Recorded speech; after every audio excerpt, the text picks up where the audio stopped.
കണ്ണൂർ ഇരിട്ടി വാണിയപ്പാറ പള്ളിയിലെ കല്ലറയുമായി ബന്ധപ്പെട്ട ദുരൂഹത നീക്കാൻ നിർണായക പരിശോധന ഇന്ന് നടക്കും. ജുഡീഷ്യൽ റാങ്കിലുള്ള റവന്യൂ ഉദ്യോഗസ്ഥരുടെ സാന്നിധ്യത്തിലായിരിക്കും ഈ കല്ലറ തുറക്കുക.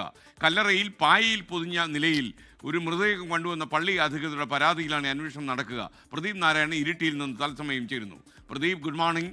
എന്തായാലും യഥാർത്ഥത്തിൽ നമ്മൾ ഈ പണ്ട് ചില കല്ലറ തുറക്കാനുള്ള കേരള പോലീസിൻ്റെ ചില തീരുമാനം പോലെ ഇതും മറ്റൊരു വഴിയിലൂടെ ദുരൂഹത നീക്കാൻ ഉപകരിക്കുമെന്നാണോ നമ്മൾ വിശ്വസിക്കുന്നത്? Good morning. അങ്ങനെ തന്നെയാണ്. നേരത്തെ ഇതിനകം ഉയർന്നു വന്നിട്ടുള്ള ദുരൂഹത നീക്കാൻ ഈ കല്ലറ തുറന്നുള്ള പരിശോധനയിലൂടെ സാധിക്കുമെന്നൊരു പ്രതീക്ഷ തന്നെയാണ് ഇടവക അംഗങ്ങൾക്കും ഇടവക വികാരി ഉൾപ്പെടെയുള്ള ആളുകൾ പങ്കുവെക്കുന്നത്. ഇവർ മുതൽ ആവശ്യപ്പെട്ട കാര്യവും അത് തന്നെയാണ്. എന്നാൽ അത്തരത്തിലേക്കൊരു തീരുമാനം വരുന്നത് 11 ദിവസം കഴിഞ്ഞാണ്. 13-ാം ദിവസമാണ് ഇപ്പോൾ കല്ലറ തുറക്കുന്ന സാഹചര്യമുള്ളത്. എന്തായാലും ഞാനിപ്പോൾ നിൽക്കുന്നത് വാണിയപ്പാറ ഉണ്ണിമിശിഹ ദേവാലയ മുറ്റത്താണ്. ഇവിടെ ഇപ്പോൾ അല്പസമയം മുൻപാണ് കുർബാന കഴിഞ്ഞത്. ഇപ്പോൾ ഈ ദൃശ്യങ്ങളിൽ കാണുന്നത് പോലെ പോലീസ് കാവലിലാണ് ഇപ്പോൾ ഈ പറയുന്ന സിമിത്തേരി ഉൾപ്പെടെയുള്ള ഭാഗം പോലീസ് കാവലിലാണ്. ഇവിടെ പോലീസ് ഇവിടെ മാർക്ക് ചെയ്തിട്ടുണ്ട്. ഈ സീനിലേക്ക് അങ്ങോട്ടേക്ക് ആർക്കും കടക്കാൻ പാടില്ല എന്നുള്ള തരത്തിൽ ഇവിടെ കയർ കെട്ടി തിരിച്ചിട്ടുണ്ട്. കൂടാതെ മറ്റ് നിയന്ത്രണങ്ങളും ഉണ്ടാകുമെന്നാണ് അറിയിച്ചത്. എന്തായാലും 9 മണിയോടുകൂടി ഈ കല്ലറ തുറക്കുന്നതുമായി ബന്ധപ്പെട്ട നടപടിക്രമങ്ങളിലേക്ക് കടക്കും. 11 മണിയോടുകൂടി കല്ലറ തുറന്ന് അതിനകത്ത് പായൽ പോയിന്ന നിലയിൽ കണ്ട മൃതദേഹം അത് പുറത്തെടുത്ത് പരിശോധിക്കും.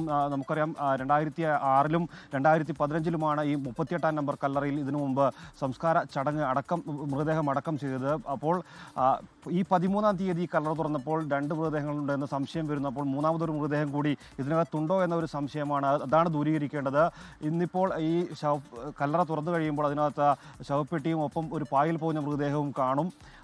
ആ പായിൽ പോഞ്ഞ വസ്തു പുറത്തെടുത്ത് നോക്കുമ്പോൾ അത് മൃതദേഹമാണെങ്കിൽ അതിൻ്റെ ഇൻക്വസ്റ്റ് ഉൾപ്പെടെയുള്ള നടപടിക്രമങ്ങൾ പൂർത്തീകരിക്കേണ്ടതുണ്ട്.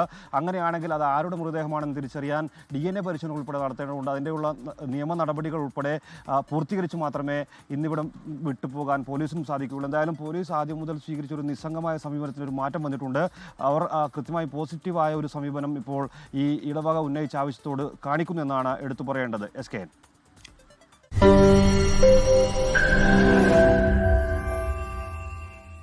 ലോകത്തെവിടെയായാലും ഏത് സമയത്തും 24 വാർത്തകളും ഓഗ്മെന്റഡ് റിയാലിറ്റി പാക്കേജുകളും എക്സ്പ്ലെയിനറുകളും വിശദമായി കാണാൻ ഞങ്ങളുടെ YouTube ചാനൽ നിങ്ങൾക്ക് സബ്സ്ക്രൈബ് ചെയ്യാം.